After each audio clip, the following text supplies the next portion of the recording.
Hi, Dee Dee Brown here. And I'm John Gist. Welcome to Black on the Scene, our love letter to Black entertainment. This week we show our love to John Singleton, a Black director who changed the game in Hollywood by playing by his own rules and who gave us some of the most iconic films, including Boyz n the Hood and so much more. It's the 30th anniversary of Boyz n the Hood, and we just had to tell the world what it meant to us and why it stands the test of time. I'm so excited, so let's get into it, Dee Dee. Let's do it!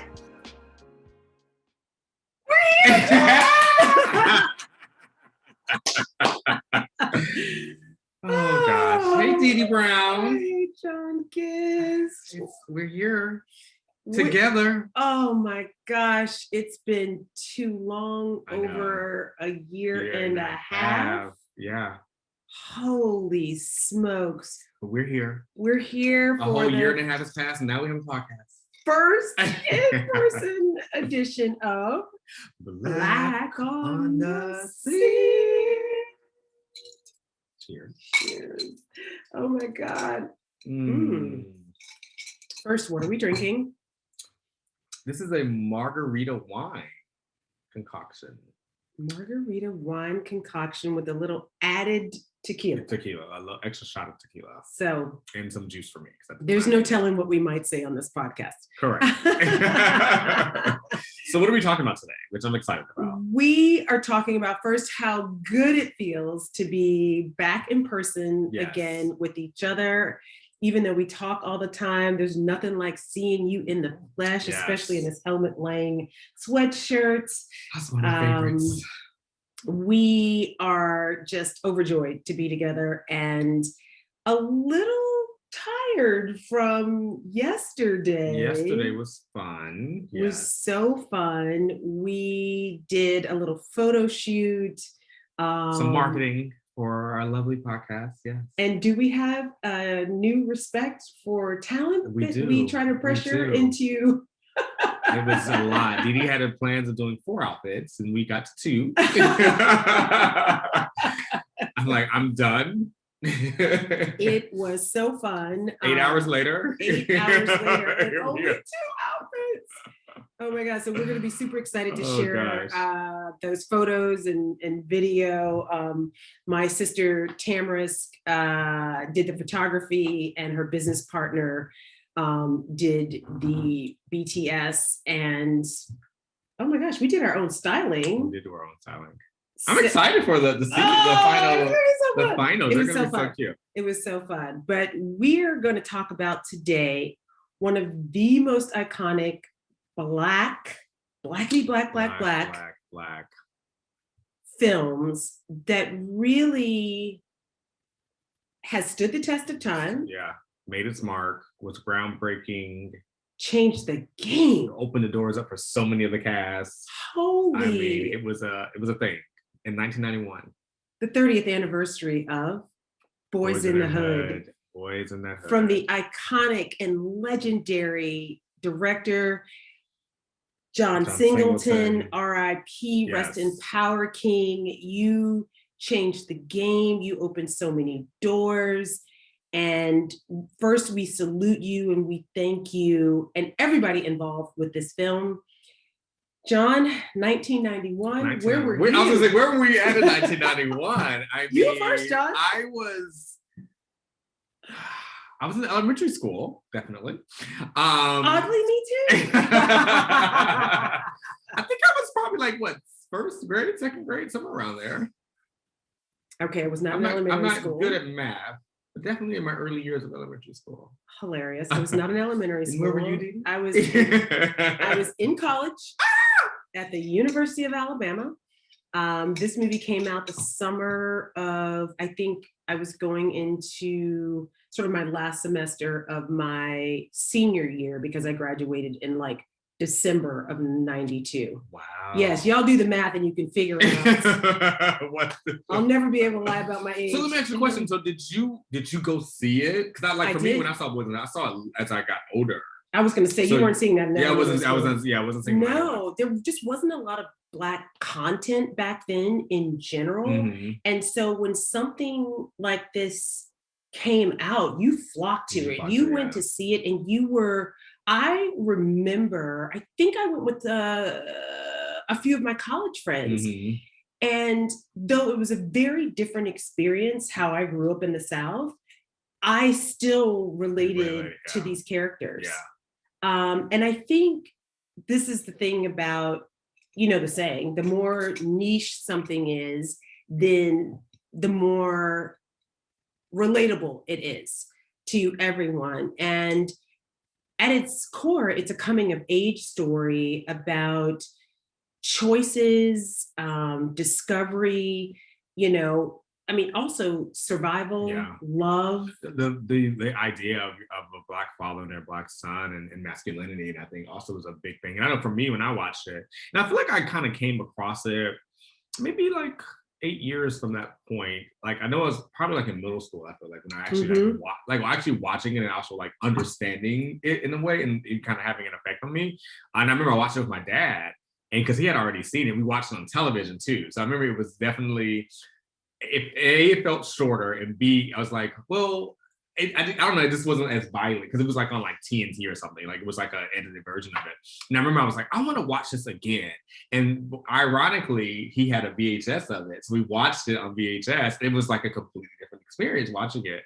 And I just remember like, I was like, wow, like this dad loves his son. Like it was like, just, I was like, my dad loves me too. Like it was just, that part about it of everything else really like hit me. Shout out to Garfield too. I don't think my parents probably saw this or would have never taken me to see it. But let's just talk about like, let's get this for folks who don't know. Let's talk about the actual synopsis of the movie. And so as we said, it was 1991. It's an American, we're gonna say Black American. Black American. Coming of age, hood drama, I reject that. Neighborhood drama, film written and directed by John Singleton in his feature directorial debut. Let's talk about this cast. Because it's everybody. We have Ice Cube, Cuba Gooding Jr., Morris Chestnut, Nia Long, Regina King, who we love, and Queen Angela Bassett. Like, this was a movie of movies in terms of the cast. Like, the cast was just so spectacular. And I remember, like, this was also, like, a lot of their first, right? Like, in terms of, like, first features and things like that, and kind of putting them out there in a more of a larger way.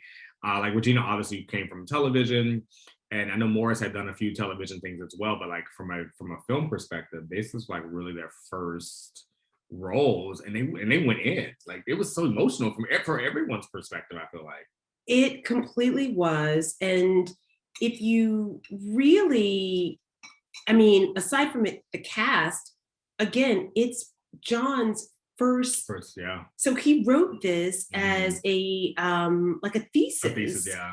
And when Columbia picked it up, he was like, I have to direct this.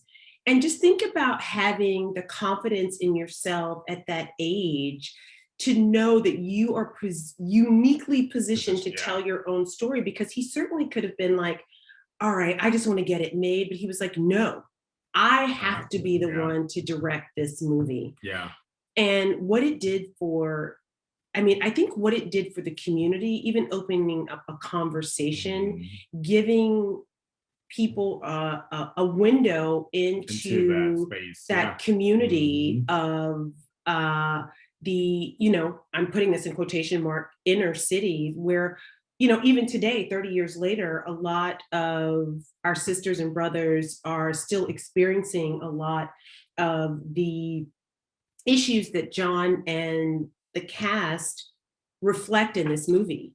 And that in and of itself is a completely, could be a completely separate sort of episode, but it really is just, you know, when you think about, again, what it's reflecting back to us. So not just what's going on in the community, but what's going on outside the community. Yeah. And we can see now that like the over policing, the, you know, it feels like we are hopefully turning a bit of a corner, especially with relation to the murder of Mr. Floyd, and also the conviction of the animal that killed him. Yes, I said it. Derek Chauvin, that we are seeing hopefully a shift of some of these rights being wronged. So, again, shout out to John for reflecting, this experience. And his reality, right? Like his reality, because again, and the reality of so many. And I think that was one thing that I also took away from the film, of like just being like having a purview to that. Because honestly, I did it through a lens of being in Atlanta, but like obviously it's different from being in Los Angeles, in that area. So it just really opened myself up to just want to learn more and see more and think differently. And I think that was the purpose of its film. I think he did and I think that's also why it stands till this day, 30 years later, where it's so revered and respected in so many ways, because it was just, outside of it being beautiful, outside of it being such a great cast, directing well, it just was a really great story, a very relatable story.